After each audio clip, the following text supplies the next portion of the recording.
Et salut à tous et bienvenue pour cette nouvelle critique et aujourd'hui on va parler de Doctor Strange 2 In Multiverse of Madness réalisé ou pas par Sam Raimi.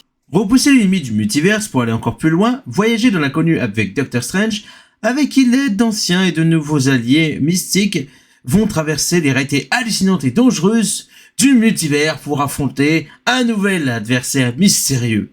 Enfin, pas si mystérieux que ça en fait. Alors personnellement j'étais pas plus hypé que ça par ce Doctor Strange 2 malgré que ce soit Sam Raimi à la réal, enfin affiché à la réal, même si j'aime beaucoup sa trilogie Spider-Man où j'ai énormément grandi avec, où également j'ai aimé son Machin de Synthose, j'ai vu son premier Evil Dead, je sais plus ce que j'ai vu de lui, bon bref, honnêtement j'ai pas vu tout sa filmo, j'ai vu quelques scènes des films que je n'ai pas vu par-ci par-là, c'est pour moi un bon réal qui arrive à faire des plans souvent iconiques, qui arrive vraiment à bien réaliser ce truc, surtout qu'il vient un peu de l'horreur. Quand on voit certains ces films, il y a une vraie patte personnelle. Voilà, surtout sur sa première trilogie, enfin surtout sur la trilogie, pardon, de Spider-Man, un peu moins sur le 3, mais ça sent surtout sur, pour moi, le 2, qui est pour moi un chef-d'œuvre dans les films super-héroïques, qui est pour moi l'un des meilleurs films de super-héros. Non, ce n'est pas Infinity War, contrairement à ce que beaucoup disent, mais bon, ça, c'est pas grave. Et après j'ai vu plein de gens hypés en disant ça va être incroyable, ça va être génial, parce qu'il y a Sam Raimi, et puis ça ressemble à Evil Dead, et puis tout ça et tout, j'ai vu plein de trucs comme ça. Tu te calmes. On va se calmer les gars, hein, c'est que des bandes annonces. Donc j'étais pas plus hypé que ça, surtout qu'on apprenait qu'il y avait des reshoots. Bon, les reshoots, c'est habituel, surtout dans les blockbusters, hein, des reshoots de quelques semaines. Mais là, je crois que c'était en novembre ou début décembre, on apprend qu'il va y avoir des reshoots de 6 semaines. C'est un peu beaucoup quand même. Ensuite, on apprend que c'était quoi, il y a un mois et demi, qu'ils allaient refaire des reshoots. Donc à un mois de la sortie, ça faisait un peu peur. Et quand on voit que Sam Raimi dit qu'il s'est plus adapté à la dose Marvel, donc c'est-à-dire pas par rapport au ton, par rapport à la réal et tout, donc tu me dis bon, on sent qu'il est devenu une sorte de yes man. Du coup, moi ça me faisait pas envie, mais pas du tout, pas du tout. Bon, je vais vous donner mon avis sur ce film et que je trouve honnêtement sympa mais sans plus. C'est un bon film Marvel, mais c'est pas forcément un bon film. Je vais m'expliquer. En fait, quand je dis que c'est un bon film Marvel, contrairement à ce que le MCU ne sort depuis pas mal de temps, c'est un bon film. Voilà, quand on voit l'horrible film No Way Home, moi, les pires films que j'ai vu de ma vie, Les Éternels qui étaient sympas mais sans plus, Shang-Chi qui est bien mais assez oubliable, Black Widow c'était horrible, on a eu quoi, on a eu Fra Forum juste avant, bref. Contrairement à la soupe que Marvel nous sort, ça sort un petit peu de l'eau, parce que il y a une identité par rapport à la réal et par rapport que ça sort un petit peu de ce que Marvel fait d'habitude en mettant des côtés horrifiques, mais c'est pas pour autant un truc extraordinaire, je suis désolé. Parce que je vois plein de gens dire c'est incroyable, c'est génial. En fait, non. Mais le problème, c'est qu'on est tellement matrixé par ce qu'on voit d'habitude que pour une fois, Marvel essaie de faire quelque chose de plus que, ou un peu mieux que d'habitude, on va porter ça en haut du panier, on va faire comme si c'était incroyable. Non, je suis désolé, parce que le côté horrifique dans les super-héroïques, on l'a déjà vu. Voilà, là, pour moi, par rapport au MCU, oui, c'est entre guillemets nouveau, mais c'est bien dit pour le MCU, c'est ça le problème. Et qu'en plus de ça, on a toujours cette petite trace d'humour, cette petite trace de pneu. T'as beau tirer dessus, mais voilà, ça reste là, quoi. Donc, même si l'humour est beaucoup moins présent que d'habitude, il y a quelques blagues qui sont même pas drôles en plus, et ça, c'est quelque chose qui m'énerve de plus en plus dans le MCU.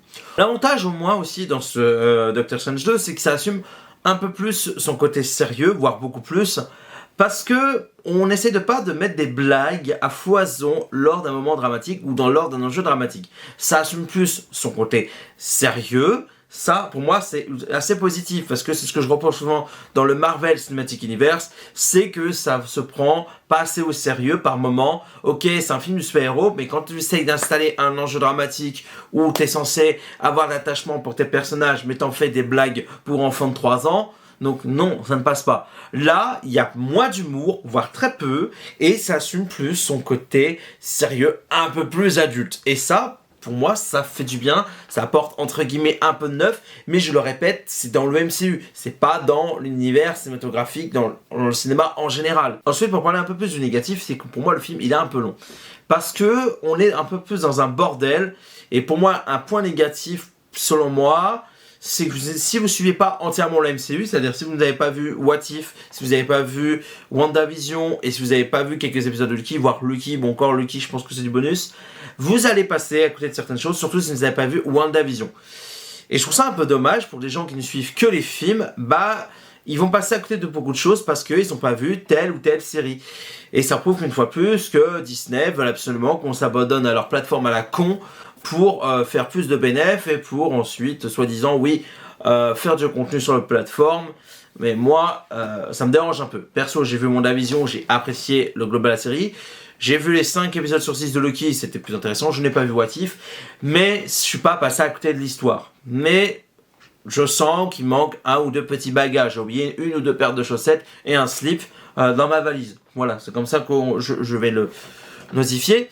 Mais pour moi, il y a un gros problème, c'est que le film est assez long. Et ce qui est quand même triste, c'est que le film il dure beaucoup moins longtemps que la plupart des Marvel qu'on se tape depuis pas mal d'années. Quand on voit que No Way Home c'était 2h28, 2h36 pour Éternels, 2h15 pour Shang-Chi, bref. Là, on est dans le 2h06, allez, on va dire 1h57 sur le générique de fin.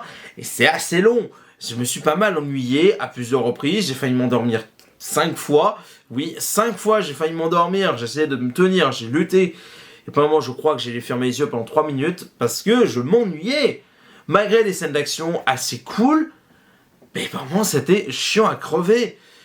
Pour ma part, en tout cas. Cependant, je trouve que le casting est assez efficace. On voit Benedict Cumberbatch qui est très investi dans Doctor Strange. On voit également Benedict Wong dans le Wonder Woman qui est très bon.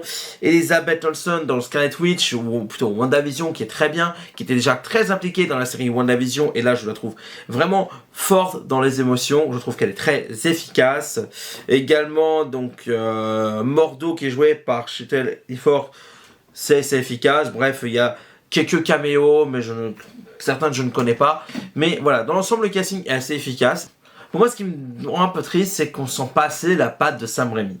On la sent, mais pas assez. On sent que Kevin Feige, il dit oula, tout ce que tu fais, on est du MCU, hein. Attention, hein, on est le Marvel Cinematic Universe, hein. Faut que ce soit des films pour tout le monde parce qu'on doit faire du pognon, hein. Ben oui, on est toujours dans le travers du Marvel Cinematic Universe habituel. Et c'est un peu dommage, je trouve, par moment. Mais ça reste sympathique. Mais je sens que pour moi, Sam Raimi, des fois, j'ai plus l'impression qu'il était plus assistant réal qu'à la réal. C'est un peu dur ce que je dis, mais c'est mon impression. J'aurais bien voulu en voir plus de Sam Raimi. Voilà, il y en a, mais pas assez. Parce que, en plus, quand on voyait la deuxième bande-annonce réalisée par Sam Raimi, chose qui est très rare dans les films du MCU, on met rarement, voire quasiment jamais, les noms de réalisateurs dans les bandes annonces des films du MCU. Donc tu sentais que c'était très vendeur, surtout que le film était assez attendu par les cinéphiles, également par les fans de Sam Raimi, donc c'était assez attendu. Mais cependant, ça va pas assez loin pour moi. Et le film est pas vraiment tout public, hein. On sent que ça pourrait faire effrayer un peu les jeunes enfants, mais c'est pas non plus effrayant, hein. Ça reste du MCU, hein, bien entendu. Mon Dieu. Ah oui, un gros problème aussi sur la réal. Certains vont dire, mais ta gueule, c'est le multivers. Vous savez, ce qu'on a vu sur Twitter ou sur Facebook avec les faux raccords, avec le même figurant qui passe.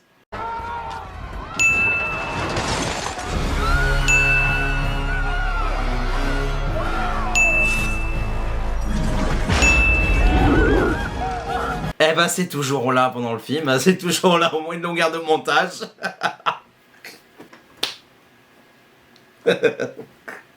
Un autre truc positif, c'est que je trouve qu'il n'y a pas trop de caméos et de fanservice. Il y a des clins d'œil, certains je ne les voyais pas, mais ça passe. Voilà, c'est pas le poubellum qu'on a eu il y a quelques mois. Ça, c'est bien, on sent que c'est un peu plus réfléchi. Mais le multivers va pas assez loin parce que quand tu vois le nom du titre, Multiverse of Madness, tu sentais que c'est un multiverse et tout, mais ça passe encore. Mais ça reste quand même pour le moment un bordel scénaristique parce que tu sens que il va aller là, mais en fait il va aller là-bas, mais il va aller là. Donc tu sens qu'en fait ils veulent aller à un endroit dans leur multiverse, mais ils veulent plus pour finalement y aller, pour pas y aller. Donc tu sens que c'est un petit bordel hein, par moment, mais ça reste correct. Voilà, j'ai donné mon avis sur Doctor Strange. Je rappelle, ce n'est que mon avis, donc s'il vous plaît, respectez mon avis. Bien entendu, n'hésitez pas à donner votre avis. On a le droit de ne pas être d'accord. Vous avez certains, voire beaucoup, vous allez mieux apprécier que moi. Eh ben, tant mieux pour vous. N'hésitez pas à donner votre avis dans les commentaires. Ce sera un plaisir de lire ou d'échanger avec vous. Mais j'ai l'impression, une fois de plus, et je répète que c'est que mon avis, que certains vont être un petit peu dans le déni parce que Sam Raimi, parce que ils attendaient tellement ce film, parce que MCU, parce que ça va faire un peu plus que d'habitude. Certains vont se dire c'est incroyable, c'est génial, c'est ouf, c'est du jamais vu, ouais, un des meilleurs films du MCU, et puis tralala, et puis bon bref, on va avoir plein de trucs comme ça, j'en suis persuadé, je vais me faire descendre, mais c'est pas grave. Voilà, vous avez le droit d'aimer ce film, comme moi, j'ai aimé, mais sans plus. Pour moi, il y a beaucoup de défauts qui se ressentent. J'avais pas d'attente, et pourtant, je vais pas dire que je suis déçu, mais on aurait pu avoir mieux, surtout avec un réal comme ça. Mais on aurait pu aussi avoir largement pire, comme l'autre merdasse de Poubelle Homme. Putain, j'arrête pas d'en parler de ce truc. Hein. Je crois que ce film m'a vraiment traumatisé. Hein. Bref, voilà, n'hésitez pas à donner votre avis, ce sera avec plaisir d'échanger avec vous. Je vais faire un petit aparté également avant de vous quitter. Je tiens à vous remercier aux tous nouveaux abonnés. J'ai gagné une trentaine d'abonnés en quelques jours. Merci à toutes les personnes qui me suivent.